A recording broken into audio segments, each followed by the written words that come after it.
இன்றைய ஆன்மீக தகவல்.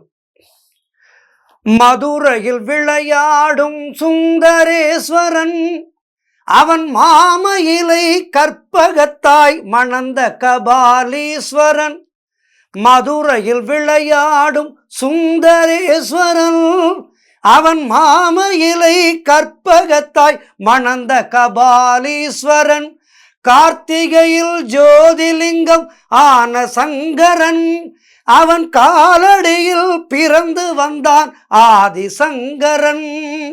தேவகானம் தன்னையே வழங்கும் ஈஸ்வரன், அவன் ஓமெனும் நாதத்திலே உலகை ஆள்பவன்.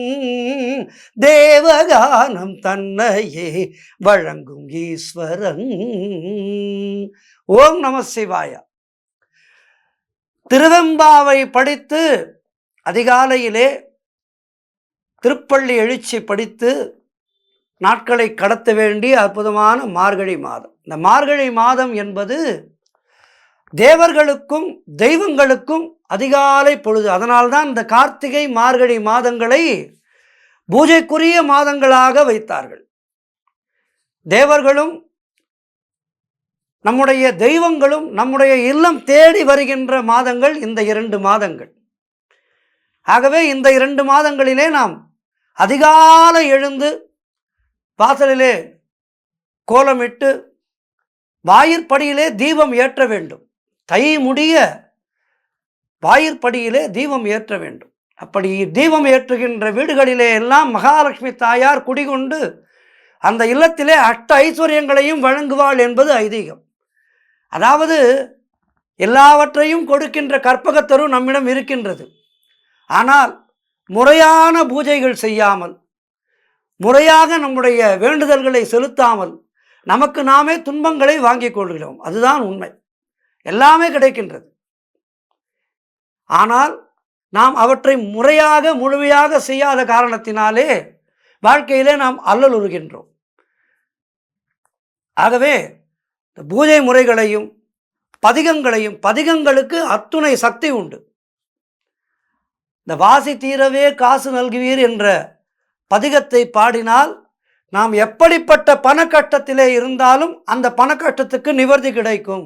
இப்படி ஒவ்வொரு பதிகத்திற்கும் மிகப்பெரிய சக்தி உண்டு. இவற்றையெல்லாம் ஆராய்ந்து பார்த்து சொன்னவர்கள் நமக்கு இருக்கின்றார்கள். நாம் அவர்கள் பேச்சை கேட்பதில்லை, அதுதான் உண்மை.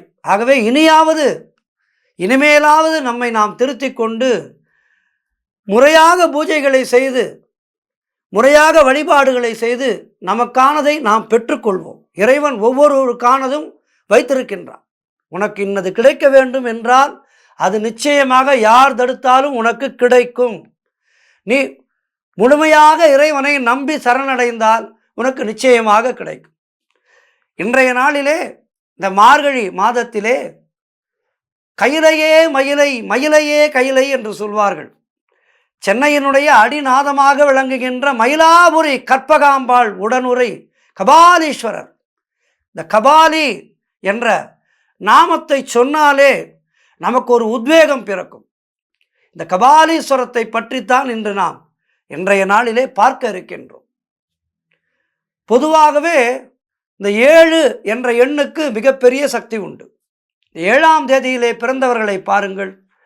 அவர்கள் கலைகளிலே மிகுந்த நுணுக்கம் உள்ளவர்களாக இருப்பார்கள். கலைகளிலே நல்ல தேர்ச்சி பெற்றவர்களாக இருப்பார்கள். நாம் உதாரணத்துக்கு எடுத்துக்கொண்டோமானால் நம்மையெல்லாம் மெய்மறக்க செய்கின்ற எம்.எஸ். சுப்புலட்சுமி அம்மா 7ஆம் எண்ணிலே பிறந்தவர். அதேபோல் தாயே கருமாரி, இப்படிப்பட்ட அற்புதமான பக்தி பாடல்களை எல்லாம் வழங்கிய எல்லார் ஈஸ்வரி அம்மா 7ஆம் எண்ணிலே பிறந்தவர். இது இந்த 7ஆம் எண்ணுக்குரிய ஒரு அற்புதமான ஒரு குணம். 7ஆம் எண்ணிலே பிறந்தவர்கள் நல்ல ஒரு கலை காதலர்களாக இருப்பார்கள், நல்ல அறியப்படுகின்றவர்களாக இருப்பார்கள். இதை எதற்கு நான் சொல்கின்றேன் என்றால், இந்த மயிலைபுரிக்கு, மயிலையம்பதிக்கு மிக அற்புதமாக 7 காரணங்கள் இருக்கின்றது. மயிலையை சுற்றி 7 சிவன் கோவில்கள் இருக்கின்றார்கள். சப்த ஸ்வரங்களைப் போல், சப்த ரிஷிகளைப் போல் மயிலையை சுற்றி 7 சிவன் கோவில்கள் இருக்கின்றது. அந்த சிவன் கோவில்கள் என்னென்ன என்று பார்ப்போம். கபாலீஸ்வரர், வெள்ளீஸ்வரர், காரணீஸ்வரர், மல்லீஸ்வரர், விருபாக்ஷீஸ்வரர், பாலீஸ்வரர், தீர்த்தபாலீஸ்வரர். அதேபோல் மயிலையிலே சைவத்தையும் வைணவத்தையும் இணைக்கின்ற அற்புதமான ஊர் நம்முடைய திருவூர் மயிலாபுரி. 7 பெருமாள் கோவில்கள் இருக்கின்றன. அதேபோல் குளங்கள் என்று பார்த்தால் கபாலி தீர்த்தம், வேத தீர்த்தம், வாலி தீர்த்தம், கங்கை தீர்த்தம், வெள்ளி தீர்த்தம், கடவுள் தீர்த்தம். கடவுள் தீர்த்தம் என்றால் கடல், ராம தீர்த்தம் என்று இந்த பட்டியல் நீளுகின்றது. உமையம்மையார் மயிலுரு கொண்டு கபாலீஸ்வரரை பூஜித்த தலம் இந்த தலம். ஆகவே பார்வதி தேவியினுடைய பாதம் பட்ட இடம் மயிலாபுரி. முருகப்பெருமான் மயிலைநாதனை வழிபட்டு சக்திவேல் பெற்ற தலம் இந்த தலம். நான்முகன் பூஜை செய்து தனது பாவத்தை போக்கிக் கொண்ட தலம் இந்த தலம். நான் மரங்களை பூஜித்ததால் வேதபுரி என்ற பெயர் பெற்றது. சுக்கிரன் பூஜித்ததால் சுக்கிரபுரி என்று பெயர் பெற்றது. இந்த வெள்ளீஸ்வரன் சுக்கிரனுக்குரிய கோவில். கண் பார்வை பாதிப்பு உள்ளவர்கள் இந்த கபாலீஸ்வரர் கோயிலுக்கு முன்பு இருக்கின்ற இந்த வெள்ளீஸ்வரர் கோயிலுக்கு சென்றால் அவர்களுடைய கண் பார்வை நோய் குணமாகும். இது நிச்சயமான உண்மை. ராமபிரான் நேசித்து தங்கியிருந்து பூஜித்த திருவிழா நடத்திய நற்றலம் இந்த கபாலீஸ்வரர் திருத்தலம். அதேபோல் திருஞான சம்பந்த பெருமான் எலும்பை பூம்பாவையாக்கிய புகழ்த்தலம் இந்த திருத்தலம். 63 நாயன்மார்களில் ஒருவராகிய வாயிலார் நாயனார் தோன்றி வாழ்ந்த தலம் மயிலாபுரி தலம். அதேபோல் 12 ஆழ்வார்களிலே 3ஆமவராகிய பேயாழ்வார் பிறப்பெடுத்த பெருமை தலம் இந்த தலம். பேயாழ்வார் பிறந்த பெரும்பதி இதனிலே நீ எழுந்தருளினை நாராயணா உன்னை நித்தமும் பாடுகின்றேன் நாராயணா நாராயணா நமோ நாராயணா என்று சைவமும் வைணவமும் கலந்து மகிழ்கின்ற அற்புதமான ஊர் மயிலையம்புரி. ஆளுடை பிள்ளை ஆளுடைய அடிகள் தேவாரம் பெற்ற தெய்வத்தலம் இந்த மயிலை. அதே மாதிரி கீர்த்திமிகு சிங்காரவேலன் கீர்த்திமிகு திருப்புகழை பெற்ற தலம் இந்த திருத்தலம். வான்புகழ் கொண்ட வள்ளுவர் புகழோடு தோன்றிய தொன்மை தலம் நம்முடைய மயிலாபுரி தலம். இங்கு இருக்கின்ற 7 சிவாலயங்களையும் ஒரே நாளிலே முறையாக தரிசித்தால் நமக்கு எல்லா பேறுகளும் கிடைக்கும் என்பது ஐதீகம். அதனால்தான் கைலையே மயிலை, மயிலையே கைலை என்று புகழ் பெற்றது.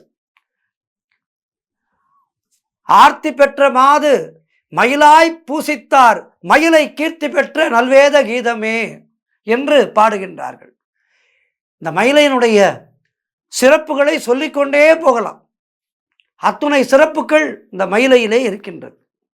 ஆகவே நேரம் கிடைக்கும்போது மயிலாபுரி சென்று இந்த கற்பகாம்பாளையும் கபாலீஸ்வரரையும் வழிபட்டு ஏனைய 6 சிவத்தலங்களையும் வழிபட்டு வாழ்க்கையிலே எல்லா வளமும் நலமும் பெறுவோம். இந்த மார்கழி மாதம் பெருமாளையும் எம்பெருமான் சிவனையும் உள்ளமுருக துதித்து கேட்கின்ற வரங்களையெல்லாம் தருகின்ற அந்த கற்பக தருக்களை வணங்கி நல்ல நோயற்ற வாழ்வு, குறைவற்ற செல்வம் பெற்று நல்ல ஆரோக்கியம் பெற்று வாழ்வாங்கு வாழ்வோம். ஓம் நம சிவாயா, நமோ நாராயணா. மீண்டும் நாளை சந்திக்கின்றேன். நன்றி, வணக்கம்.